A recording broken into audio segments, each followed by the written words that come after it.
Hey guys, how's it going? Michael Troy here. Welcome to my channel and my new series on how to save comics.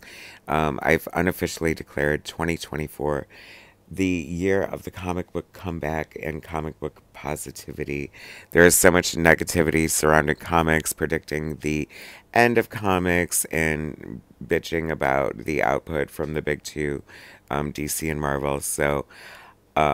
Some people try to offer their suggestions on how to fix the industry, specifically with Marvel and DC. And after reading a lot of people saying like how they would just switch to like trade paperbacks and stuff, my argument is be more specific. So I'm challenging myself to say, what would I do? What would I do if Marvel handed me the keys and said, Michael Fitzgerald Troy, for some unknown, ungodly reason, we're going to let you be editor in chief at Marvel and come in and save the day? What would you do? So I already did part one, which would be Amazing Spider-Man. I'll put a link in the description to that if you want to catch up on the series. So part two is something that I think is a long time coming in a video that I wanted to do anyway. One of the steps that Marvel could do in the right direction towards righting the ship is to do right by John Byrne. I feel like John Byrne was done dirty by Marvel, and they have an opportunity to make it right. And I think it would be a good thing in comic books. Artists of his generation are so beloved and arguably helped shape the comic book industry. Him, Neil Adams, and George Perez, and Dave Cockrum. And notice one thing about the list I just mentioned, though, that Byrne is the only one still alive. Um, Comics has a history of neglecting its, the people who laid the bricks. Jack Kirby was infamously done dirty by Marvel. Sometimes it is like the artist isn't completely innocent in the situation. Sometimes there's bad blood. I know John Byrne is very controversial because of some of his opinions, some of the outdated things he's said in the past. I mean, he's never been canceled. Some people have argued that he probably should be, but I just think he's a dinosaur of a different era. He said a few problematic things, and he's, known for some of his feuds in the comic book industry. But let's give the living legend some due. I mean, he is responsible for some of the most amazing stories throughout Marvel, DC, and elsewhere and Elsewhen. And wink, wink, nudge, nudge. See what I did there? So, how would I do it? What would I do? How would why would John Byrne even come back? It almost happened a couple years ago. John Byrne is sort of retired now, I guess, after his cataract surgery. He kind of lost his steam and his whimsy and his muse. But up until that point, he was drawing a fan fiction Elsewhen X-Men book, basically picking up where he left off the book. Like, basically, the premise is like, what would I do? So, he, under the guise of like fan fiction, he published the whole thing on his website, byrnerobotics.com. You can check it out. I'll try to remember to put a link in the description of the video, but it's all there. It's free. It's gorgeous. He was at the top of his game. Full beautiful pencils. I mean, you could almost his art never looked better. Like, you could print from the pencils, if you will. So, one of the wrongs of comic books is John Byrne had done a series of short stories called The Last Galactus Story for Epic Magazine, Marvel's sort of adult answer anthology to Heavy Metal magazine back in the 80s. And, it was smart to put, a big name like John Byrne in there and to do like a huge epic, like The Last Galactus Story. What would The Last Galactus Story be? It was written and drawn by Byrne, inked by Austin. The art looked beautiful, colored by Glynis Ween Oliver. And it looked amazing. The only problem was is that nobody, I guess not enough people wanted a Marvel heavy metal magazine, and Epic magazine wound up being canceled. So alas, the last Galactus story was never finished. Like, I don't know how Marvel sat on that, like what they were thinking. Like maybe the trade paperbacks weren't as popular back then, but it seems like they missed a huge opportunity. What I would do is collect it in a trade paperback, I think for the first time, but go ahead and let John Byrne finish it. And that is just like printing money right there. So you get the collection, but you get the ending for the first time. So you're getting like this major collection plus the new material.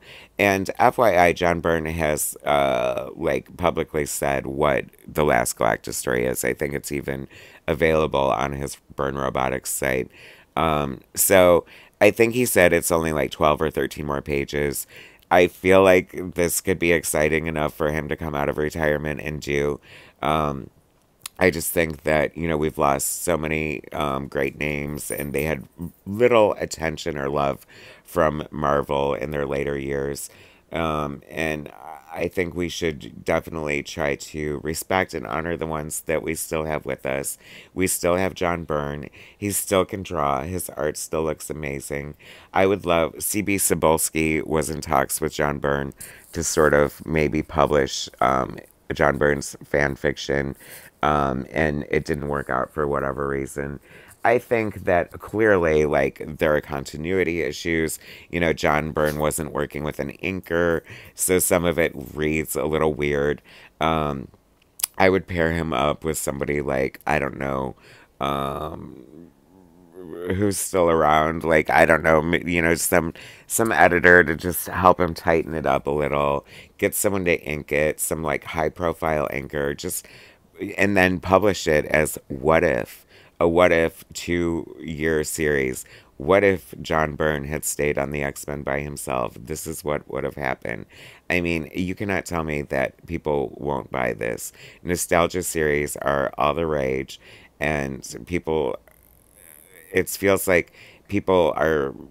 I have to believe that old comics are outselling new comics, especially when it comes to Marvel and DC.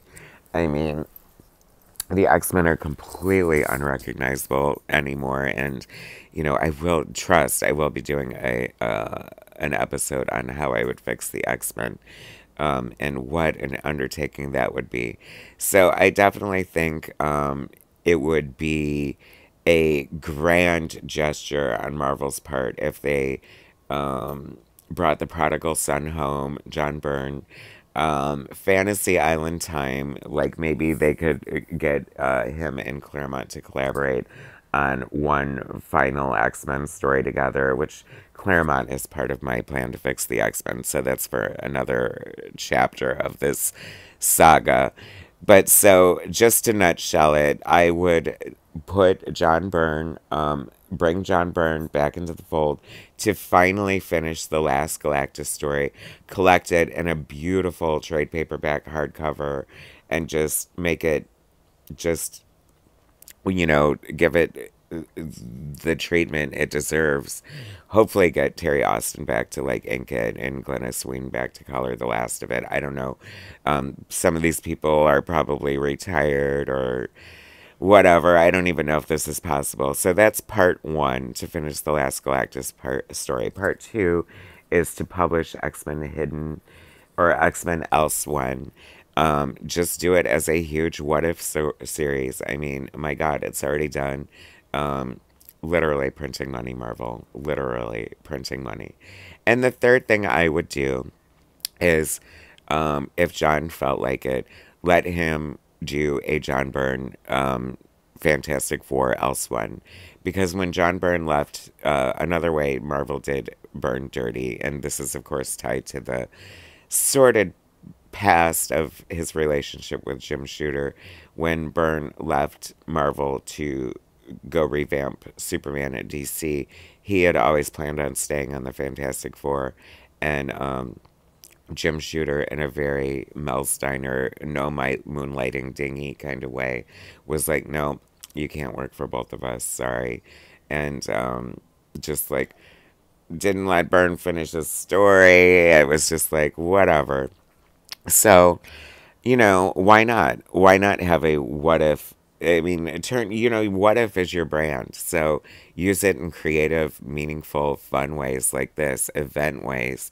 I mean, Marvel no longer celebrates artists or writers. I think they want the characters to be the superstars. But let's face it, the most exciting comic book events of recent years are always tied to the creators.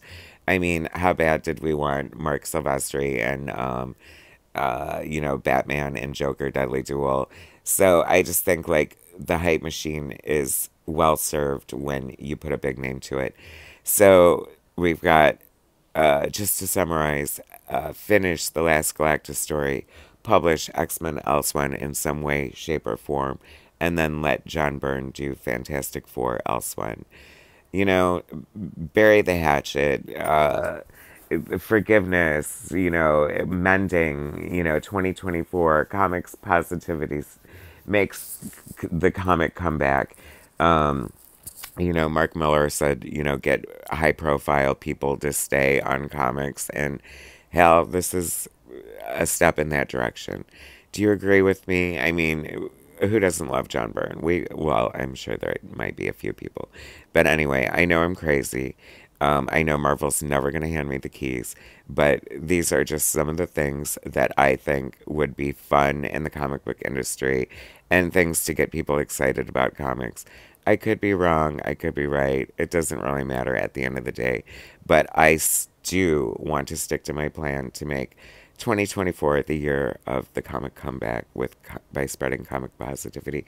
Please help me do that by liking my page, sharing my content, and subscribing to my channel. I will bring you part 3, and here's the teaser for part 3. I will give you the title only. Part 3 of How I Would Save Marvel Comics, Kayfabe Nights. Thanks, y'all. See you soon.